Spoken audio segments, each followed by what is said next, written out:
अस्सलामुअलैकुम लम्मे टूर ते हुण वाले टूर ते दूसरी रात असां दी नारायण कागान दे विच असां दी गुजरी है।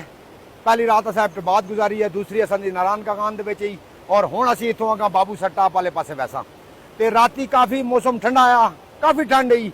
असां बगैर कोटियां तो बगैर जर्सियां तो असीं आए, चादरा शादरा असां कुछ भी नहीं आंदियां। इत्थे आके असां समान घिरना पिया, मौसम काफ़ी ठंडा है तो तुसां विजिट करवाने आ दरिया कुनार ना उत्ते पुल दे उत्ते जाके तो तुसां बर्फ भी दसने आ। पार सामने टाके नाल बर्फ भी पई हुई है।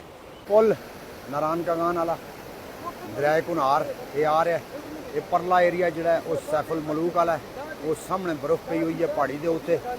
और इस तरफ जो रास्ता जुलना है ये बाबू सर टाप आ। मैंने मेरा दिल है कि यार असी जुला सैफुल मलूक ते, लेकिन रफीक भाई ये गल आखते कि नहीं जुलसा बाबू सर टाप ते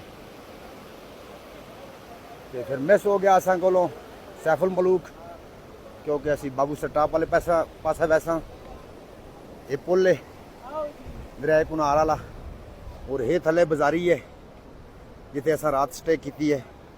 अज असा का तीसरा दिन है। वो पार पहाड़ा के उत्ते सामने बर्फ नज़र आ रही है।